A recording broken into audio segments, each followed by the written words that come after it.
चलिए बच्चों, तो आज हम पढ़ेंगे गुडविल। देखते हैं गुडविल किसे कहा जाता है। तो गुडविल को हिंदी भाषा में हम ख्याति कहते हैं।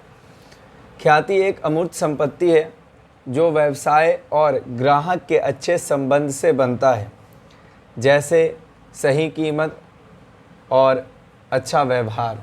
ये दोनों का होना व्यवसाय में बहुत ज़्यादा ही ज़रूरी है, तभी आपके व्यवसाय की गुडविल बनेगी। अब हम ये समझेंगे कि बिहार बोर्ड के अंदर गुडविल कितने नंबर का सवाल आता है गुडविल का, और कहाँ से आता है, वो ऑब्जेक्टिव में आता है या सब्जेक्टिव में। आज की वीडियो में ये सारी चीज़ हम जानेंगे और ये जानेंगे कि गुडविल किस तरीके से निकाला जाता है।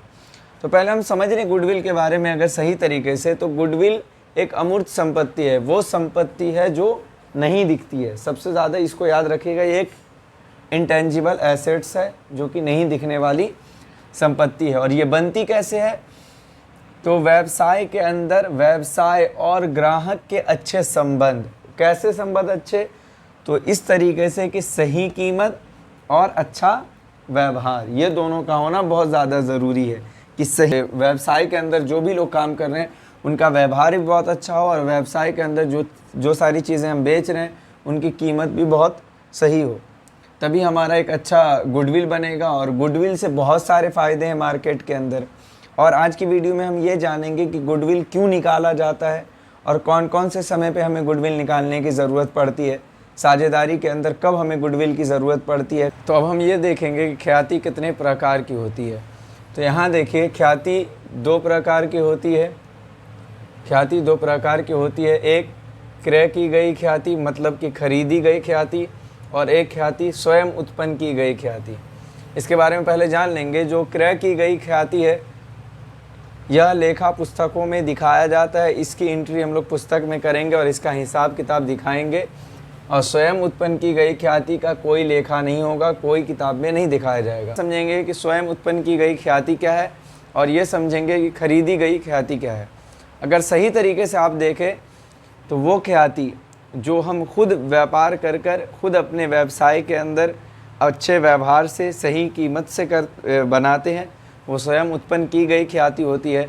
और जब हम किसी और का क्या कहते हैं व्यवसाय खरीदते हैं, कोई व्यक्ति जो पहले से व्यवसाय को चलाता आ रहा है और वो किसी कारणवश अपने व्यापार को बंद करना चाह रहा हो व्यवसाय को, तो उसके व्यवसाय को जब हम खरीदते हैं तो साथ में उसकी ख्याति भी खरीदते हैं। जैसे मैं इसे आसान तरीके से बता दूं, किसी के दुकान के अंदर समझिए कि 5 लाख का एसेट्स है, और वो बंदा आपसे कह रहा है कि मैं अपनी दुकान आपको 6 लाख में बेचूंगा।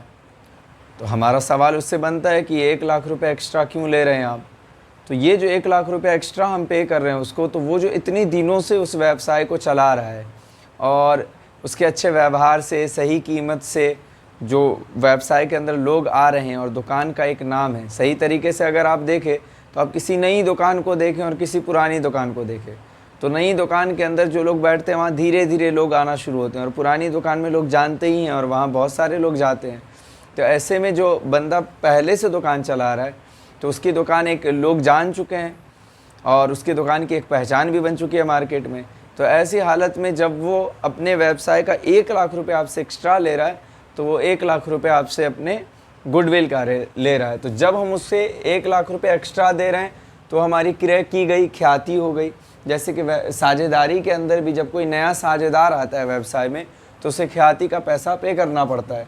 रीज़न कि वो साझेदार जो कि पहले से साझेदारी को चला रहे हैं, उनकी बहुत सारी मेहनत की वजह से आज साझेदारी फॉर्म एक मकाम पे पहुंचा, तो वो लोग जो उस मेहनत का वो पैसा लेंगे ही किसी भी नए साझेदार के आने से, तब भी उस साझेदार को ख्याति को खरीदनी पड़ेगी और उसका लेखा हमें पुस्तकों में दिखाना होगा।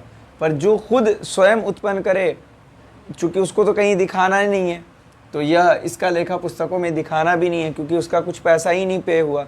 हम पुस्तकों में तब लेखा करते हैं जब हमारा कुछ पैसा आ रहा हो या जा रहा हो, पर यहाँ तो ना कोई पैसा आ रहा है ना कोई पैसा जा रहा है, पर यहाँ ख्याति के लिए हमें पैसा देना पड़ रहा है। तो इसकी वजह से अगर सही तरीके से अगर आप लोगों को याद रखना है तो बस इस तरीके से याद रखें कि यहाँ हमको ख़रीदनी पड़ रही है, पैसा जा रहा है, तो हमें पुस्तकों में दिखाना होगा।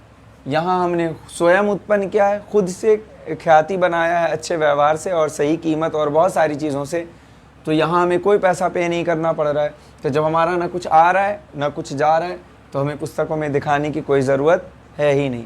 तो इस तरीके से हम समझेंगे ख्याति के प्रकार को। अब और आगे हम देखेंगे कि किस तरीके से ख्याति निकाली जाती है और बहुत सारी चीज़ें कि ख्याति के मूल्यांकन की आवश्यकता कब पड़ती है। तो हम देखेंगे कि किन किन स्थितियों में हमें ख्याति निकालने की ज़रूरत पड़ती है। तो सबसे पहले हम देखेंगे जब नए साझेदार का प्रवेश हो रहा हो। जब कोई नया साझेदार हमारे साझेदारी फॉर्म के अंदर आ रहा हो तो जाहिर सी बात है कि जो पुराने साझेदार जो पहले से मेहनत कर रहे हैं वो तो अपने मेहनत का कुछ ना कुछ पैसा लेंगे, ख्याति के रूप में ही सही। जब कोई साझेदार अवकाश ग्रहण कर रहा हो, वो साझेदार जो बहुत दिनों से आपके व्यवसाय के लिए, आपके साझेदारी फॉर्म के लिए मेहनत कर रहा है, अब वो साझेदारी फॉर्म को छोड़कर जा रहा है, तो ऐसी स्थिति में वो अपने मेहनत के लिए अलग से गुडविल का पैसा लेगा ही।